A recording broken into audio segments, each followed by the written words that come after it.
75 याद होगा, जो खासकर मेरी उम्र के लोग हैं उनको जरूर, नए बच्चों को तो नहीं। 75 में इंदिरा गांधी जी ने इमरजेंसी लगाई थी। 19 साल तक हमारे पूरे देश और प्रदेश के सारे पार्टियों के नेताओं का पूरा शोषण जेलों में डाल के किया गया। और 77 में जब उनको जेलों से बाहर निकाला गया, वो इमरजेंसी खत्म हुई और चुनाव कराए गए, तो जनता पार्टी का राज आया साथियों। तो आपको पता, जनता पार्टी में आप किसी के याद हो रक्षा मंत्री कौन बना था? 77 में रक्षा मंत्री कौन बना था जनता पार्टी में? शायद ध्यान नहीं है, मैं याद कराता हूं। जॉर्ज फर्नांडिस रक्षा मंत्री बने थे इस देश के, जॉर्ज फर्नांडिस। और जॉर्ज फर्नांडिस के ऊपर वही 2 धाराएं लगी हुई थी, वो 2 सिमैनियों को, जिसमें तो उम्र कैद कोई सीधी फांसी होया रहा है। मतलब वो 2 धाराएं उन जॉर्ज फर्नांडिस के ऊपर, फिर वो अंदर थे। उसके बावजूद उनको छोटा भी गया और वो देश के रक्षा मंत्री बने साथियों। इससे बड़ा तो कोई उदाहरण कोई नहीं हो सकता इस देश में। और ये जो कोई सीपीआई वाले कोई उनके लिए फलाने को नहीं, ये सारा दिन झूठ बोलते हैं। चाहे टाटा हो, चाहे पोटा हो, चाहे रासुका हो, ऐसा कोई नियम कायदा कानून नहीं है जिसको सरकार शहर वापस ना ले इसके। और ये भाई मेरी विनती हमारे अखबार के साथियों से भी है, ये भी हमारे गला भेदभाव कर रहे हैं, हम इनको भी कहना चाहेंगे कि साथियों भाषा थोड़ी सी आप भी अच्छी यूज कराया करो। आपने देखा होगा परसों बातचीत हमारी जब थोड़ी बहुत सिरा चढ़ा की, अखबारों ने और मीडिया ने एक प्रचार शुरू कर दिया, सरकार जाटों के आगे झुकी, सरकार जाटों के आगे झुकी। मतलब उन लोगों की भावना अच्छी नहीं थी बात लिखने में। क्यों नहीं उन्होंने ये लिखा कि भी सरकार और जाटों के बीच में सहमति बनी और एक अच्छा समय आने का मतलब हरियाणा का मौका मिला? नहीं, वो नहीं लिखा उन्होंने कि भी बहुत अच्छा होने जा रहा है, प्रदेश में शांति होगी ना, जाटों के आगे झुकी ताकि वो दूसरों को भड़का सके।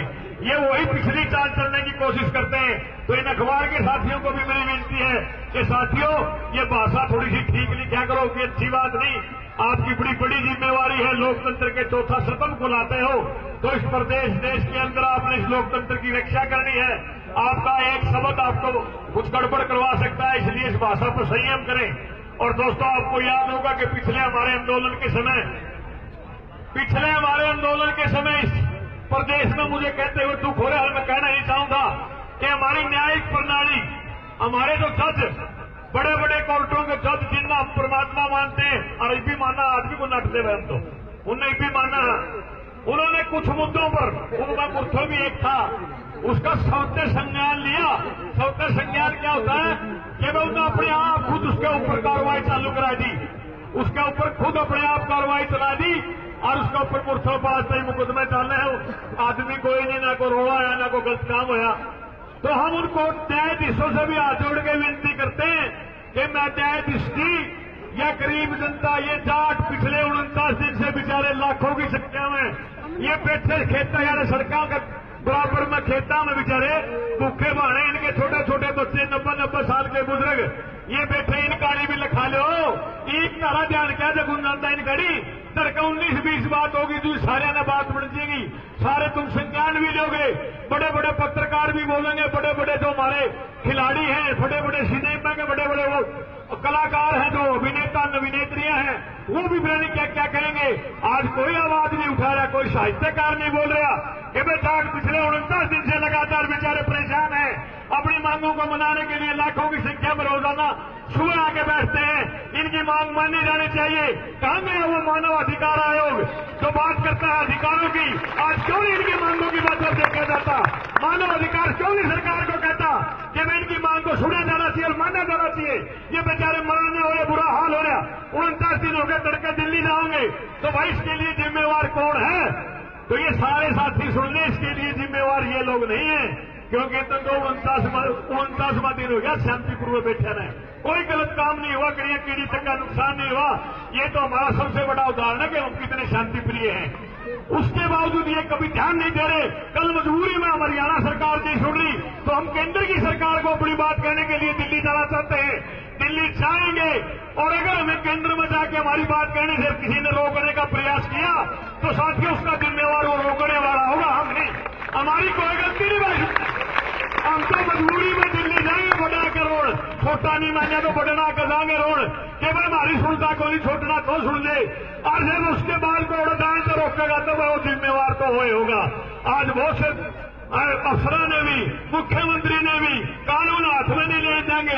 अरे ये कानून कौन हाथ में ले रहे हैं?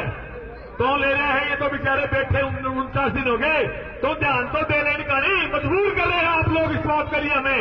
और कल भी हम तो शांतिपूर्वक तरीके से दिल्ली जाएंगे ताकि हम प्रधानमंत्री के हमारे सांसदों के सामने अपनी बात को रख सकें कि हमारी यह तकलीफ सर इतने दिन हो गए, हमारी सुन लो। लेकिन अगर हमें को रोकेगा तो भाई वो अपने सोच लेना कि कानून हम नहीं, फिर कानून वो तोड़ेगा। क्योंकि ट्रैक्टर एक रजिस्टर्ड साधन है, सरकार द्वारा रजिस्टर्ड है ट्रैक्टर, और सड़क पर चलने का इसका अधिकार है। अगर सड़क पर चलने से ट्रैक्टर को रोका गया तो रोकने वाला कानून तोड़ेगा, न कि हम। ध्यान दे ले प्रशासन के लोग इन बातों की तरफ। कहीं फिर बात हुई कि सरकार साथ नहीं कर रही है, छत्तीस जात राज्य के भाई हैं, सारे इनके साथ हैं और सभी हमारी तकलीफ को हमारे साथ रख के कह रहे हैं कि मैं इनकी बात को छोड़ा जाना चाहिए। अगर सरकार गूंगी बहरी होगी है, सिर्फ अपनी कुर्सी की तरफ देख रही है। ये जो राजनीति वाले साथी है ना, इनमें तो कुर्सी चाहिए, चाहे इनका बापू मर जाओ चाहे मां मर जाओ। पुरानी हम किताबों में पढ़ा करते, फलाना राजा ने अपने गद्दी लेने के लिए अपने बाप का कत्ल कर दिया, अपना छोरा मार दिया, अपनी मां मार दी। उनसे भी आगे टपके इन्हें कुर्सी चाहिए, कितनी मर्जियों कोई आट नहीं। अरे ये जो अपना ही कौम के चाटन है नी, अरे इन राजनीति में सरकार और पक्ष में विपक्ष में है, इनको भी हम एक अच्छी तरह से बता देना चाहते हैं कि आज अगर कोई हमारा गला नहीं है नी, तो याद रखियो हमें उसका गला कदे भी नहीं है भाई। गामा में नहीं बढ़न देंगे, लोहा नहीं बढ़न देंगे, वो चाहते कोई जो आज हमारे गले नहीं। सीधी सुनने करो नौजवान इसी कमरे में बैठे, कुर्सियां बैठे, इनका कोई ध्यान नहीं। एक दूसरा मंत्री आकर, 4 सांसद आके तो मुख्यमंत्री को झुकेंगे, ले तो समझौता ना कर लिए बैठे, अगर दिल्ली में तो चंडीगढ़ बैठे। अरे अपना सास नहीं पड़ा जाएंगे अपने हैं, अगर हमारे होते तो ये भी जाकर कहते भाई क्या बात है, समझौता हुआ तो लागू करो और उसको सुनो। लेकिन ऐसे लोगों के हम भी नहीं होंगे, वहां आके ध्यान रख लेना। धन्यवाद साथियों, मेरी बात को आप लोगों ने सुना। और खाना बन गया भाई, खाना जिसने खाना चले जाए वहां, खाना खाने के लिए वहां चले जाए। ये चाय पानी आप सप्लाई करो भाई। मैं आपको निवेदन करूंगा, बलवान